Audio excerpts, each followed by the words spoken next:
You're getting a gift, that little parting gift. And you don't. I know. A QA and gift giving. Yes, you.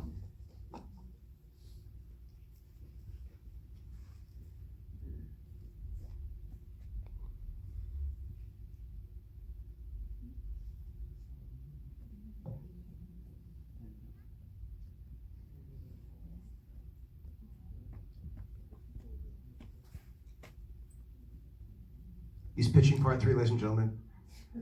It's really I'm good. liking Does it. anybody have a notepad?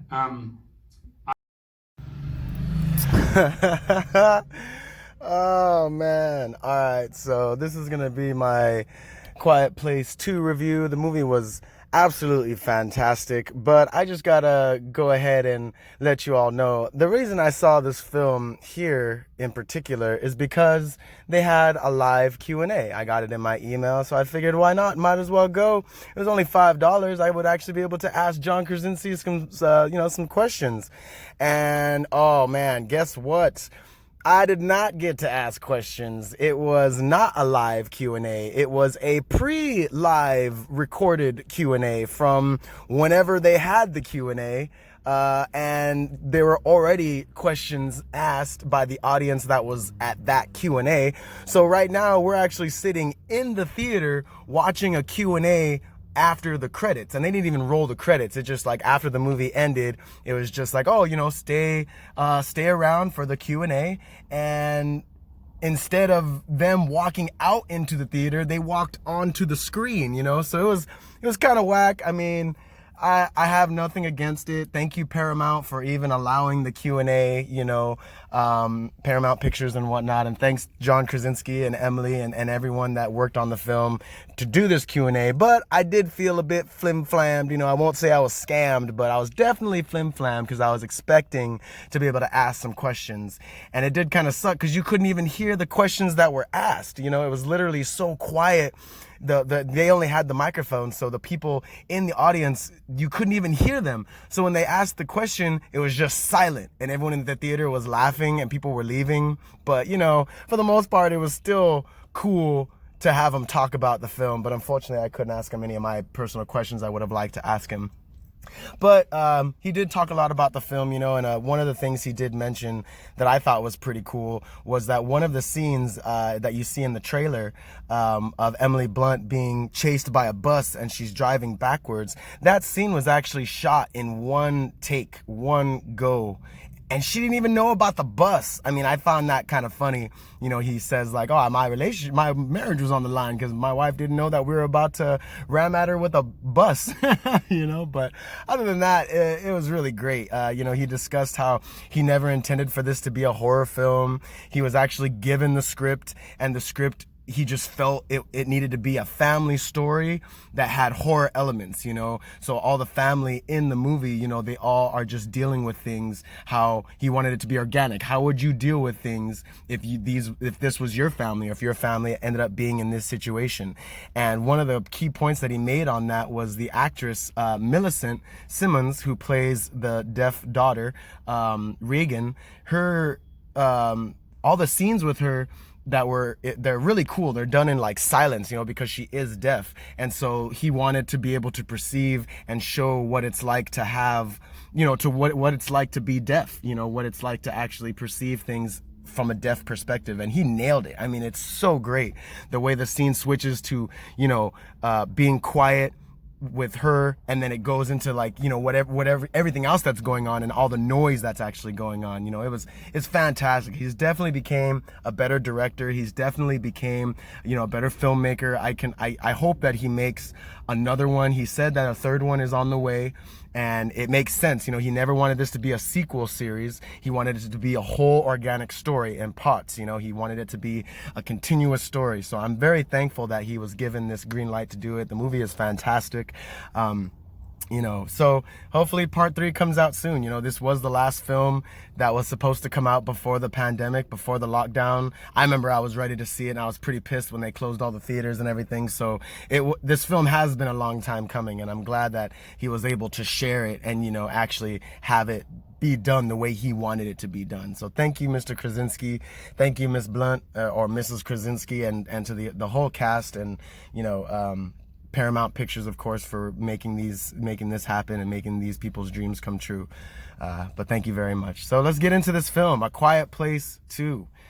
Oh my God, it was fantastic. I loved it. There was so many good jump scares. It was way better than the first movie. I mean, oh my gosh, you know, it picks up right after the first one. If you haven't seen the first one, you need to watch it. Picks right up, you know, they just lost the father, John Krasinski's character, the dad. He does die in the first movie. So it literally just, you turn the page and they just killed one of the monsters. They just figured out how to kill it, you know, so they start moving on and moving into, you know, the city because they need to find supplies. They need to find a new shelter. You know, their home is pretty much destroyed and they have the memory of their father there. So they definitely don't want to be there. But, you know, they end up moving forward and they get to like a steel mill, you know, and they end up running into Cillian Murphy's character, the one of the new leads. And man, his character is just awesome. You know, he's your standard, he's like a very good just added in character in general of like a guy who, you know, doesn't want to die. He's already, you know, tried to save people. He lost his own family, so he obviously doesn't want to have to take care of another family. And it's great because in the beginning of the film, you know, they show, you know, what happened on day one, on how everything went down, and they show him, you know, Cillian Murphy's character, they show John Krasinski and the family, you know, the day before or the day of shit hitting the fan and these crazy monsters hitting hitting the town. And it's just great that they show that, like, it's a small town, you know, they're at like a baseball game. It's like it was totally devastated, you know, it was a devastating event of what, you know, the events that happened. So it really does make you feel for the characters, and it really gives you a homely feel, you know, for these people and what they're going through. But pretty much Cillian Murphy ends up having to go and save their daughter, you know, the deaf daughter, Reagan, because she, of course, like the first movie, she just decides to leave because she wants to save everyone. She figures out that they hear this song on the radio, and she wants to go and pretty much find, you know, the possible civilization, or like, you know, any post-apocalyptic world always has a civilization of people, you know, living peacefully in harmony, trying to, like, you know, outlive this you know, global catastrophe and make sure they're safe and protect people, and, you know, they're always the good people. So she wants to go find these people, but, you know, Cillian Murphy's character tells Emily Blunt, you know, the mom, that, hey, there's some people that aren't worth saving, you know. Like, also in apocalyptic world, some people will end up wanting to just fend for themselves, killing people, raping and pillaging. They don't care. They just want to survive. So he's like, you know, she's dead. She's as good as dead. If the creatures don't get her, some crazy hillbilly people will. And man, was he right, because, you know, he ends up having to go find her.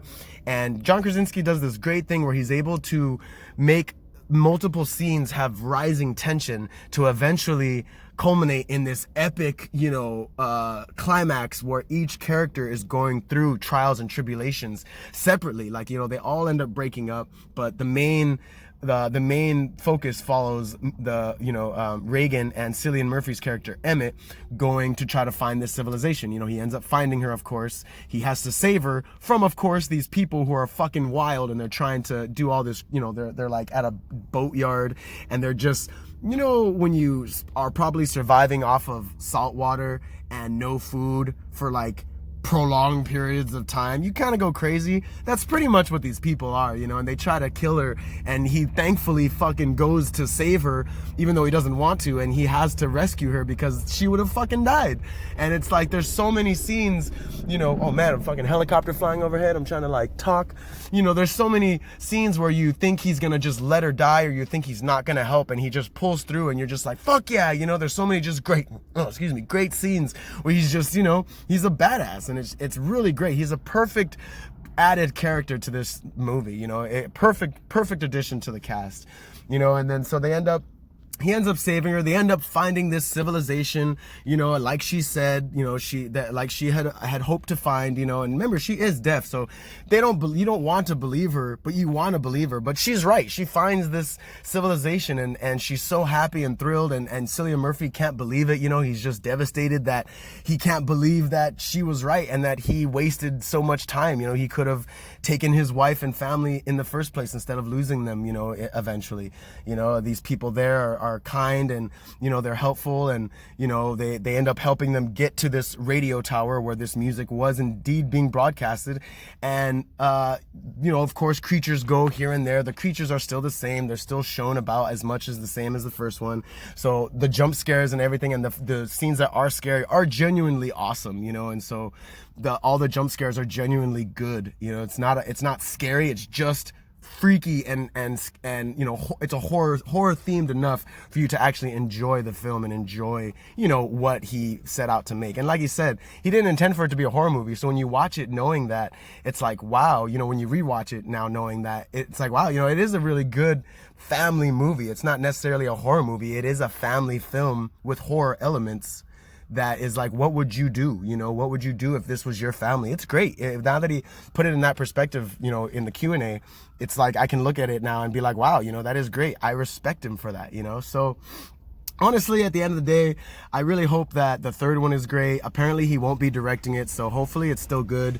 But you know, like he said, it's not a sequel, so it's just a continuation of the story. So I can't see it not being good, because the second one was just phenomenal. I still like the first one more, but to be completely honest, this one is hands down, you know, 10 out of 10 for a sequel or a part 2, however you want to look at it. So I hope the third one is great, and I'm fucking ready, you know. But yeah, so, you know, go watch them, A Quiet Place and A Quiet Place 2. Thanks, John Krasinski. This is your first film or this is, you know, your first you know, your debut of your filmmaking career, and honestly, I couldn't give it enough praise. You know, I'll watch these movies time and time again for sure. And I hope the third one comes out so it could be like a whole trilogy set, you know. I'd be so down. But yeah, so go take a look, tell me what you think, post some comments, post your thoughts on it. If you haven't seen it, go watch it. You need to watch this movie. It is just so good. The ending is so good. The tension is just so good. It's just fantastic. So go take a look. If you don't watch it, you know, shame. For shame. But yeah, so again, this has been the Craig Lee Lawrence Experience. Thanks for listening. Yeah, that Q&A was whack, but I'm still glad I got to see it regardless. And I only paid $5 versus like 13, so fuck it. Who am I to complain? But yeah, I hope you guys have a great weekend. Peace.